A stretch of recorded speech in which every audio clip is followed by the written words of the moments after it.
Have you ever asked why pray? Or why continue to pray when God doesn't answer any of my prayers? Or why pray when you just don't feel like praying? Or just why pray? My prayers just seem like they bounce off the ceiling. Or God knows everything that I need. Why do I have to let him know what I need? Well, on Answers for Living, we're going to address the subject of prayer and specifically some of these questions just mentioned. Now, I am absolutely confident that there are millions of true Christians who do not spend any time praying.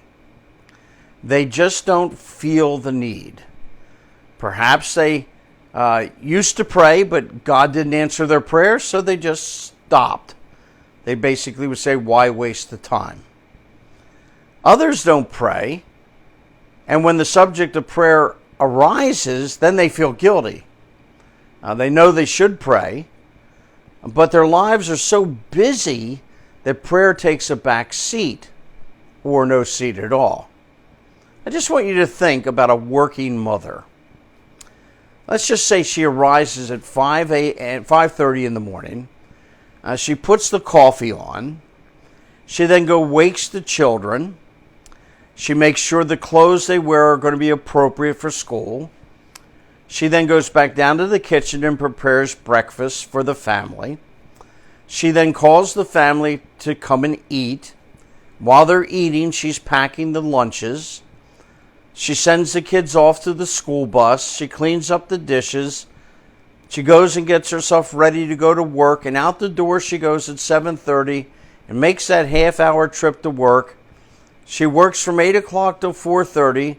She does the half-hour drive back home, arrives at 5, checks with her kids to see how school was, have they started or done their homework, finds out who needs help, walks into the kitchen and begins dinner. Dinner's ready at 6:15. Dishes are cleaned up by 7. And there is more homework and more clothes need to be washed and dirtied that are dirty. They're now dried. They're now folded. The carpet needs to be vacuumed. Kids need to be tucked into bed by 9 o'clock. And then there's the husband that needs attention. And then at 10 p.m., mom is totally exhausted, crashes into bed, only to wake up the next morning to the exact same routine. And she hears a sermon on Sunday morning about having a quiet time, or actually having a closet that you escape into where all your requests are taped on the wall and you spend 15 to 30 minutes in solitude with God, and she feels guilt. How is she going to find the time? Well, let me encourage those of you who are in this type of situation. First, I want you to understand that God is living in you. You do not have to send your prayers anywhere. He's right there. When you talk, he's listening because he knows exactly what you're saying because he's living in you. You don't have to have a specific place to go to pray. Second, maybe you start your morning with simply, "Good morning, Lord."